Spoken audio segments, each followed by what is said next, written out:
Hey everyone, my name is Chris A, and today I'm going to try something a little bit different from what I normally do. We're going to do something unscripted. Usually I do video essays, but I saw this New York Times piece last night and I just had to make a video. So here we go. Last night I was just looking on the internet and I was looking at the New York Times webpage. I saw that they had this quiz, which was very intriguing.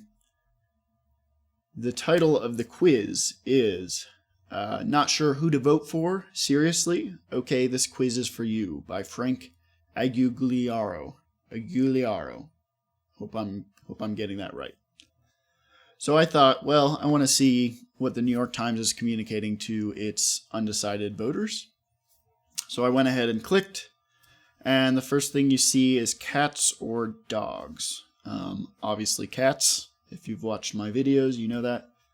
Do you make more or less or equal to $75,000 a year? Yes, yes, or yes. Kind of a weird way to... I'm going to click the second one since I make less, and that's the second option. Have you ever been told you are colorblind or thought you might be? You're starting to get what the problem with this might be. Have you bought stamps in the last 24 months? Hashtag yes. Are we going to need a bigger boat? I'd rather swim, I guess. Burn to death or freeze alive. Something else. Do you believe that the coronavirus is dangerous and climate change is real and voting can alter the course of history? And I'm going to click yes. Oh, it says Biden 2020. What a surprise. So, first off, if you are reading the opinion section of the New York Times online, I'm assuming this is an online-only feature since it is an interactive quiz. If you're reading the opinion section of the New York Times online, chances are you're not undecided. So I get that this, there's not really an audience for this. What's frustrating about this is it feels really irresponsible. It feels like it's a wasted opportunity. It feels as if we could have asked actual policy questions. Before I get too much into it, I did dig into the source code a little bit. You will be surprised to learn that every answer leads to Biden 2020. So I went through the code. And I looked for every possible question and every possible answer, and I made this flowchart, and I'm just using the variable names here. I didn't bother putting in the full text of each question. But you'll notice if you follow the path, it's a little convoluted, but no matter what you answer along the way, you're always going to end up at Corona. And feel free to pause the video and try it out yourself if you're really curious, but I promise you it works. And we know that coronavirus question is, do you believe it's dangerous? Do you believe climate change is real? And do you believe voting can have an impact? Which, of course, they only give you one response, which is yes. And that gives you Biden 2020. There are in total 25 questions. One is policy adjacent, which is the income question. And then the only policy question is, do you believe the coronavirus is dangerous and climate change is real and voting can alter the course of history? Which, first of all, is 3 questions in one. And there's only one answer, which is yes. I guess what's frustrating is you could have made a flowchart where every answer goes to Biden, but it could have been actual policy questions. And this would have had actual value to undecided voters. You could have asked questions about, do you believe that the coronavirus is dangerous? And if they say yes, obviously Biden. And if they say no, you show them maybe why they're wrong, or show them why, even if they believe it's not dangerous, Biden's policies would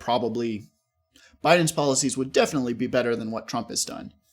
You could say, what is your top priority? And if the answer is the economy, you could talk about income inequality. If your answer was healthcare, you could talk about Affordable Care Act and hopefully in the future Medicare for all.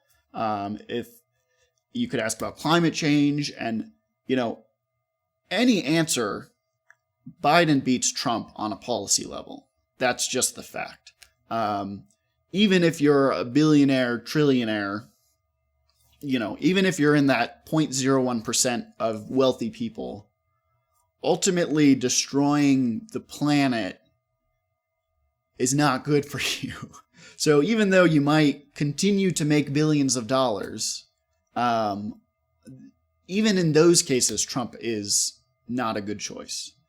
It just feels irresponsible. It feels like, it's kind of that SNL brand of humor of, oh, Trump's so bad and anyone who likes him is dumb. I don't know that there are a ton of undecided people in the United States at this point, but if there are, this seems to just be mocking them, right? You're asking them, kind of these BuzzFeed level quiz questions. Cats or dogs? Have you ever been told you're colorblind? That's not even...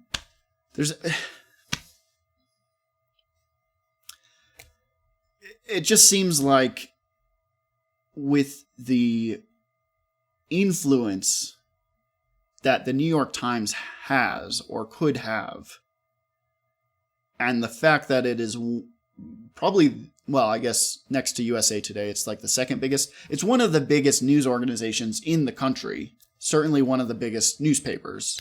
It has a huge circulation, and I'm sure there are some people who are on the fence. And if they see this, if I saw this and I was a Trump voter and it was asking me these silly questions, have you bought stamps in the last 24 months?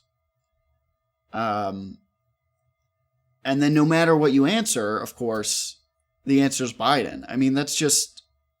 You could have accomplished that with real policy questions because Biden is already endorsed by the New York Times. They could have taken that endorsement piece. They could have taken the endorsement of the New England Journal of Medicine. I don't remember exactly which, but there's so many endorsements that you could say, you could just ask real policy questions. I'll just wrap this up by saying, shame on you, Frank Aguiliaro, and shame on you, New York Times opinion section. This is super irresponsible. It's a waste of everyone's time. Meh. So thanks for watching that. I know that's a little bit different from the stuff I normally do. Like I said, I just kind of had some quick thoughts that I wanted to get out there on this particular opinion piece. If you like this kind of thing, feel free to let me know in the comments below. Make sure you like, comment, subscribe, all that good stuff. Check me out on Patreon, Instagram, Twitter. You know the deal. And I will see you in a little under a week when my next video comes out. Thanks.